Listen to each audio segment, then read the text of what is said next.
I didn't go home. After the phone call, after the knock from my bathroom mirror, I understood one thing very clearly. If I stayed in one place too long, room 613 would finish learning me. I checked into a cheap roadside hotel 3 towns away. Different state, different name at the front desk. I covered every mirror with towels. I unplugged everything that could record sound. I slept with the lights on. It didn't matter. At 2:46 a.m., I woke up to the sound of construction. Metal scraping, drilling, concrete cracking. Inside the walls, I pressed my ear to the wall. The noise stopped immediately. Then a voice whispered from the other side. My voice. Almost done. I packed my bag and left before sunrise. I went back to Black Hollow, back to the Desert Palm Motel. I knew it was a mistake, but fear wasn't the strongest thing pulling me anymore. Guilt was. 17 people were dead, and I was still breathing. Harold wasn't at the desk when I arrived. The office lights were on, but the place felt abandoned. Papers were scattered everywhere. Old files lay open on the counter. I found a folder marked Renovation 2013. That year kept appearing on the tapes. I opened it. The motel hadn't renovated a room. They had sealed something. Room 613 used to be part of a larger suite. During construction, workers discovered an old underground chamber beneath the bathroom. No permits. No records. Illegal. Inside the chamber, police reports mentioned audio equipment, wires embedded into the walls, and dozens of cassette tapes stacked neatly like a library. The chamber was ordered closed. Concrete poured. Room built over it. Room 613. I felt sick. This wasn't ancient evil. This was human-made. Harold appeared behind me without a sound. You weren't supposed to find that, he said. You knew, I replied. You've always known. He nodded slowly. I helped build it. 20 years ago, the Desert Palm Motel wasn't failing. It was famous. Not for comfort. For secrecy. People paid good money. For rooms where no one could hear them scream. Harold was younger then. Desperate. Broke. A man named Dr. Ellis Crow funded the renovations. A sound engineer. A psychologist. A man obsessed with one idea. Fear recorded at the moment of breaking the human mind. They brought people here, Harold said, his voice hollow. Runaways. Criminals. People no one would miss. They built rooms designed to distort sound. Walls that reflected voices back at you. Frequencies tuned to cause panic, hallucinations, dissociation. Room 613 was the final experiment.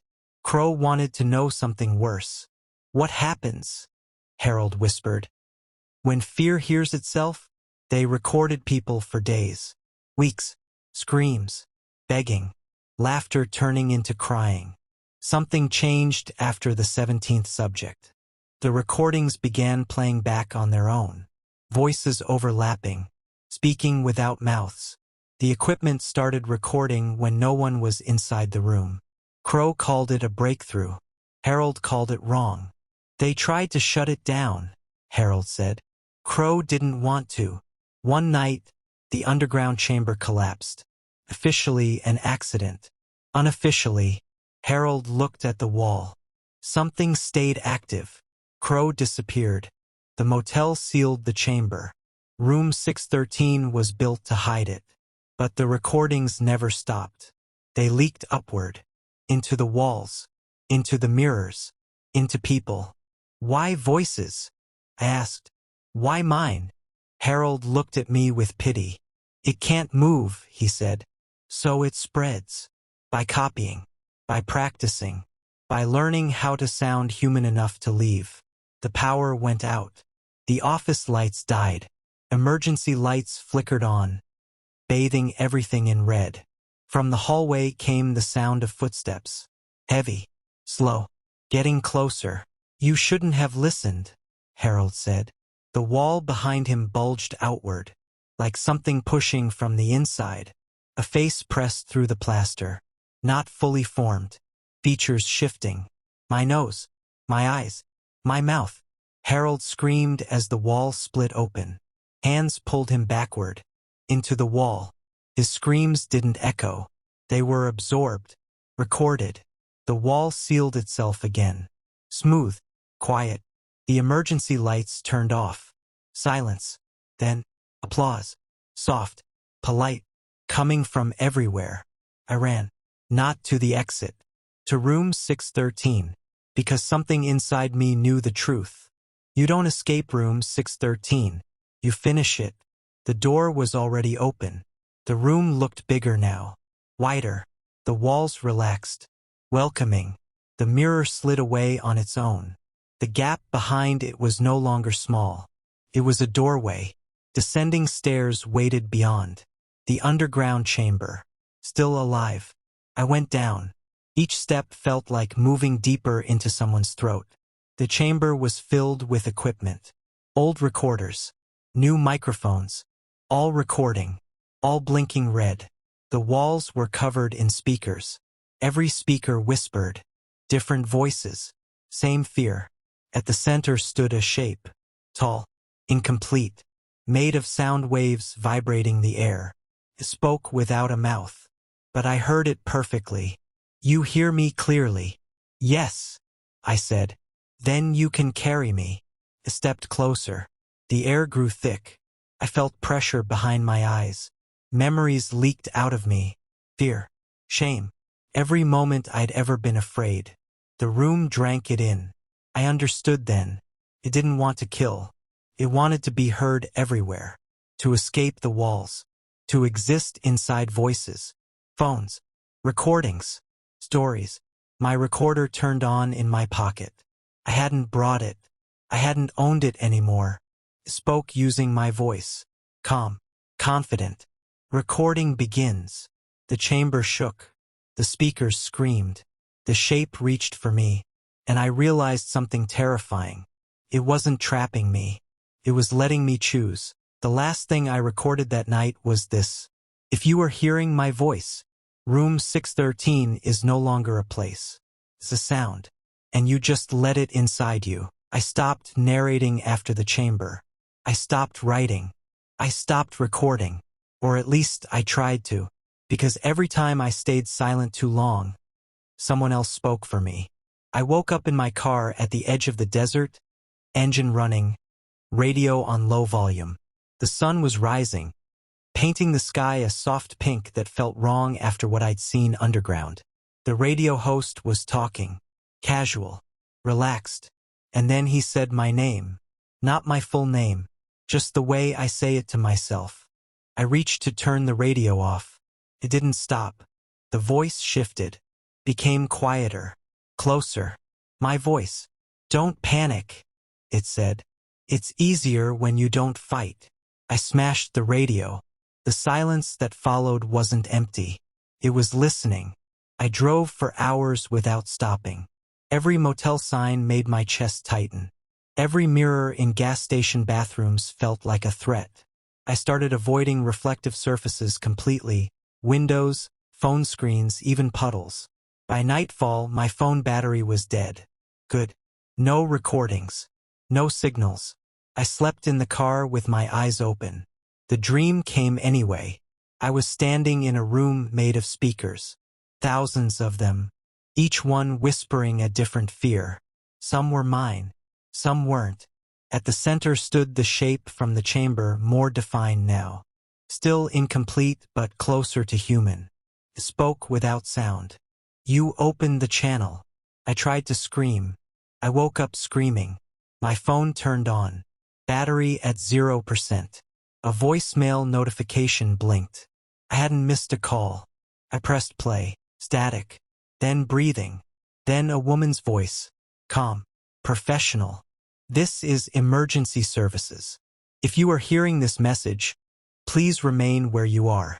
A pause. Then her voice broke. No, that's not what I'm saying. My voice replaced hers.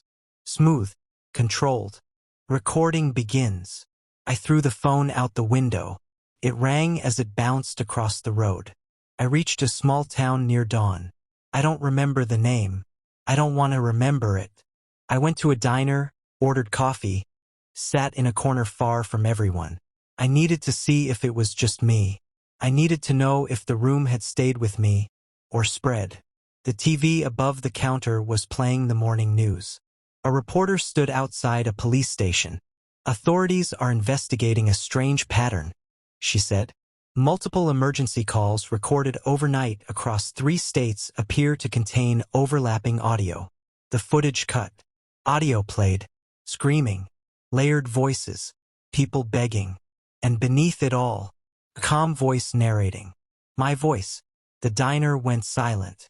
Someone laughed nervously. Fake, a man said. Has to be fake. The TV crackled. The reporter froze. Then she smiled. Not with her mouth. With her voice. You're already listening, she said. The TV shut off. Every phone in the diner vibrated at once. People started checking their screens. Messages. Voicemails. Recordings they didn't remember making. One woman dropped her phone and screamed. That's me, she cried. That's my voice, but I didn't say that. An old man clutched his ears. It's repeating me, he whispered. It's practicing. I left before the screaming turned into something worse. Outside, sirens wailed. Not one. Dozens. By noon, it was everywhere. Emergency broadcasts interrupted radio stations. Podcasts uploaded with extra audio tracks that no one had recorded. Voice assistants responded to questions that hadn't been asked. Always calm.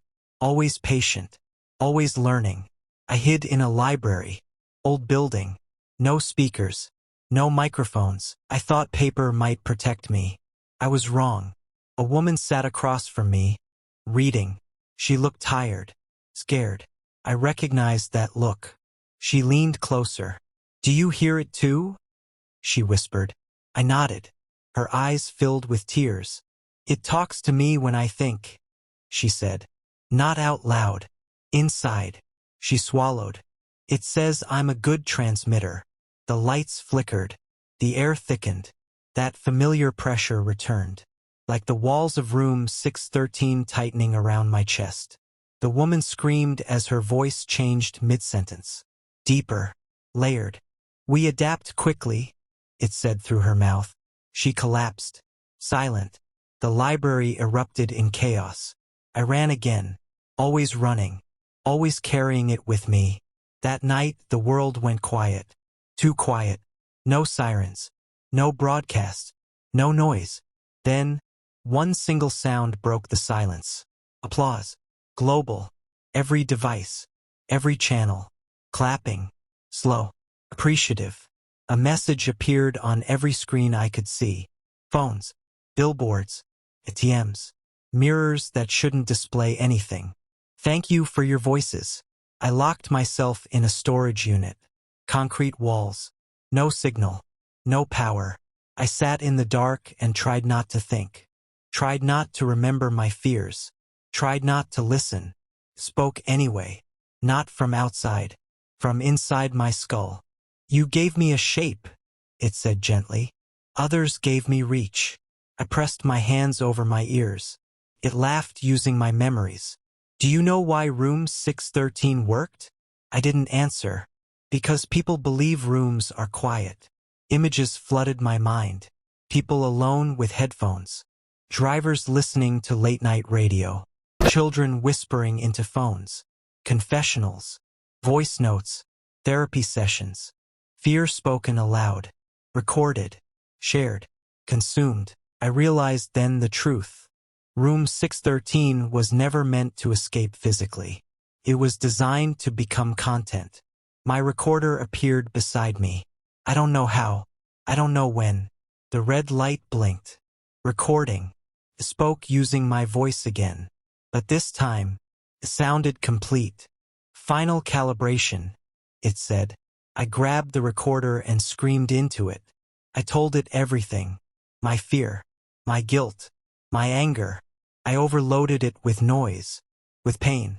With truth. The recorder screamed back. Cracked. Sparks flew. The red light died. For a moment, Just one. The pressure lifted. The silence returned. Real silence. Then my phone buzzed in my pocket. A notification from an app one had never installed. Room 613, update complete. The message underneath read, "Thank you for helping us find our voice." Somewhere far away, someone pressed play.